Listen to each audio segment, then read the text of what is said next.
ನನ್ನ ಆತ್ಮೀಯರಾದಂಥ ನವರಸನ್ ಅವರಿಗೆ ಹೊಸದಾಗಿ ಒಂದು ಸಾಹಸಕ್ಕೆ ಕೈ ಹಾಕಿದ್ದಾರೆ. ಅದು ವಿಶೇಷವಾಗಿ ನಾವು ಏನು ಪೂಜಿಸ್ತೀವಿ, ಮಹಾಕಾಳಿ, ಮಹಾಲಕ್ಷ್ಮಿ, ಮಹಾ ಸರಸ್ವತಿ ಅಂತ ಹೇಳ್ತೀವಿ.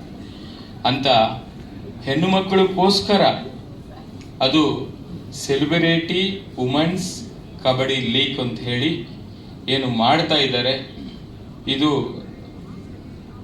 ರಾಜ್ಯ ಮಟ್ಟಕ್ಕೆ ಅಂತ ಹೇಳಿ ಏನು ಘೋಷಣೆಯನ್ನು ಮಾಡಿದ್ದಾರೆ. ಬಹುಶಃ ಈ ಒಂದು ದೇಸಿ ಕ್ರೀಡಾ ಏನಿದೆ ನಾವೆಲ್ಲ ಕೂಡ ಮರ್ತಿದ್ದೀವಿ. ಅದನ್ನು ನಾವು ಇವಾಗ ಏನು ಬರೀ ಕ್ರಿಕೆಟನ್ನು ಜಾಸ್ತಿ ಪ್ರೋತ್ಸಾಹ ಕೊಡ್ತೀವಿ. ಹಾಗೆ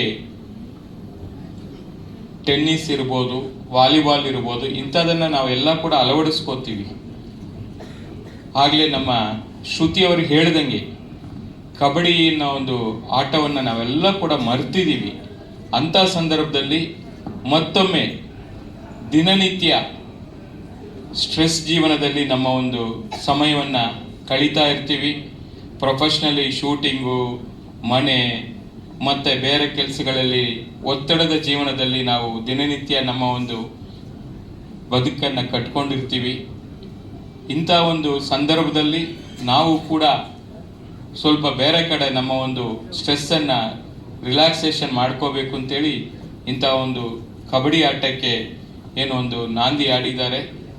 ಇವತ್ತು ಅವರಿಗೆ ನಾನು ಈ ಸಂದರ್ಭದಲ್ಲಿ ಅತ್ಯಂತ ಹೃದಯಪೂರ್ವಕ ಅಭಿನಂದನೆಗಳನ್ನ ಸಲ್ಲಿಸ್ತಾ ಇದ್ದೀನಿ. ಯಾಕಂದ್ರೆ ತನಗಾಗಿ ಬದುಕುವವನು ಯೋಗಿ, ಪರರಿಗಾಗಿ ಬದುಕುವವನು ಭೋಗಿ, ತನಗೂ ಮತ್ತು ಪರರಿಗಾಗಿ ಬದುಕುವವನು ರಾಜಯೋಗಿ. ಅಂತ ರಾಜಯೋಗಿಯಾಗಿ ಇವತ್ತು ನವರಸನ್ ಅವರು ನಮ್ಮ ಮುಂದೆ ಬಂದು ನಿಂತಿದ್ದಾರೆ. ಅವರು ರಾಷ್ಟ್ರ ಮಟ್ಟಕ್ಕೆ ಕೂಡ ಈ ಒಂದು ಕ್ರೀಡಾವನ್ನ ತೆಗೆದುಕೊಂಡು ಹೋಗ್ತೀವಿ ಅಂತ ಹೇಳಿದ್ದಾರೆ. ನೀವು ರಾಷ್ಟ್ರ ಮಟ್ಟ ಅಲ್ಲ, ಅಂತಾರಾಷ್ಟ್ರೀಯ ಮಟ್ಟಕ್ಕೂ ಕೂಡ ತೆಗೆದುಕೊಂಡು ಹೋಗಿ. ಕನ್ನಡಿಗರು ಬಹಳ ಜನ, ಶ್ರೀಮಂತಿಕೆ ಹೃದಯ ವೈಶಾಲಿಯನ್ನ ಮೆರೆಯುವಂಥವರು ಬಹಳ ಜನ ಇದ್ದಾರೆ. ಇಲ್ಲಿ ನೆರೆದಿರತಕ್ಕಂಥ ಬಹಳ ಜನ ಚಿತ್ರರಂಗದ ದಿಗ್ಗಜರು ಬಹಳ ಜನ ಇಲ್ಲಿ ಕೂತಿದ್ದಾರೆ. ಎಲ್ಲರೂ ಕೂಡ ಯಾಕೆ ನನ್ನನ್ನೂ ಸೇರಿ ನಿಮ್ಮ ಜೊತೆಯಲ್ಲಿ ನಿಮ್ಮ ಕೆಲಸಕ್ಕೆ ಎಲ್ಲ ರೀತಿಯಲ್ಲಿ ಸಹಕಾರವನ್ನ ಕೊಡ್ತೀವಿ ಅಂತೇಳಿ ಈ ಸಂದರ್ಭದಲ್ಲಿ ನಾನು ಹೇಳಲಿಕ್ಕೆ ಬಯಸ್ತಾ ಇದ್ದೀನಿ. ಬಹುಶಃ ಅದೇನೋ ಬಿಡ್ ಹಾಕ್ತೀನಿ ಅಂತ ಹೇಳಿದ್ದಾರೆ, ಅದು ಬೇರೆ. ಅದು ಎಲ್ಲಿಗೆ ತೆಗೆದುಕೊಂಡು ಹೋಗ್ತಾರ ಬಿಡ್ಡನ್ನ ನನಗೆ ಗೊತ್ತಿಲ್ಲ. ಇನ್ನು 2 ಟೀಮ್ ಆಕ್ಷನ್ ಮಾಡ್ತಾರಂತೆ, ಬಿಡ್ ಹಾಕ್ತೀನಿ ಅಂತ ಹೇಳಿದ್ದಾರೆ. ಬಿಡ್ ಹಾಕ್ತಾರೋ ಬಿಡ್ತಾರೋ ಗೊತ್ತಿಲ್ಲ. ಸಾಯಿಗೋಲ್ ಪ್ಯಾಲೇಸ್ಗೆ ಒಂದು ಟೀಮ್ ಕೊಡ್ಲಿ ಅಂತ ನಾನು ಕೇಳ್ಕೊತಾ ಇದ್ದೀನಿ. ನನಗೆ ಗೊತ್ತಿಲ್ಲ.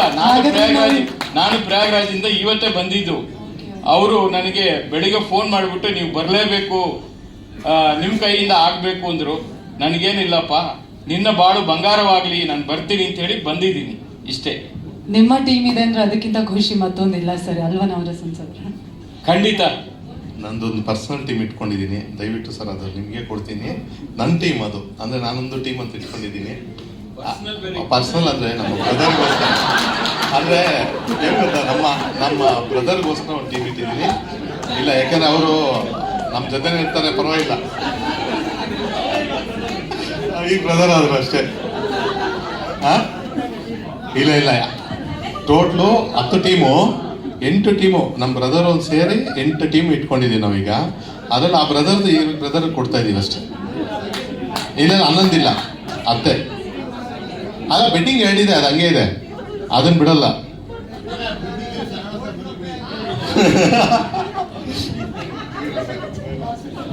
ಅಲ್ಲ, ಅವ್ರು ಏನ್ ಬಯಸ್ತಾರೋ ಅದನ್ನ ನಾನು ಮಾಡ್ಲಿಕ್ಕೆ ಸಿದ್ಧವಾಗಿದ್ದೀನಿ. ಒಂದು ಟೀಮ್ ಅಂತ ತೆಗೆದುಕೋತೀನಿ. ಮತ್ತೆ ಇನ್ನೊಂದು ಏನಂದ್ರೆ 120 ಆಟಗಾರರು ಅಂತ ಹೇಳಿದ್ದಾರೆ. ಒಂದೊಂದು ಟೀಮ್ಗೆ 12 ಜನ. ಆ 120 ಆಟಗಾರರಿಗೂ ಕೂಡ ನನ್ನ ಸಾಯಿಗೋಲ್ಡ್ ಪ್ಯಾಲೇಸ್ ವತಿಯಿಂದ ಗಿಫ್ಟ್ ವೋಚರ್ಗಳನ್ನ ಒಬ್ಬರೊಬ್ಬರಿಗೆ 10,000 ರೂಪಾಯಿನ ಕೊಡ್ತೀನಿ.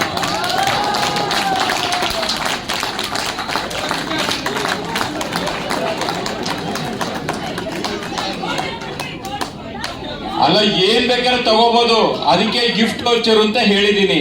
ನಿಮ್ಗೆ ಬಂಗಾರ ಬೇಕಾ, ಬೆಳ್ಳಿ ಬೇಕಾ, ವಜ್ರ ಬೇಕಾ, ಏನ್ ಬೇಕಾದ್ರೆ ತಗೊಳ್ಳಿ, ನಿಮ್ಗೆ ಬಿಟ್ಟಿದ್ದು. ನಾವು ಗಿಫ್ಟ್ ವೋಚರ್ನ ಕೊಟ್ಬಿಡ್ತೀವಿ ನವರಸನ್ ಕೈಗೆ. 120 ಮಂದಿಗೆ ಹೇಳಿದ್ದಾರೆ, ಕೊಡ್ತೀನಿ.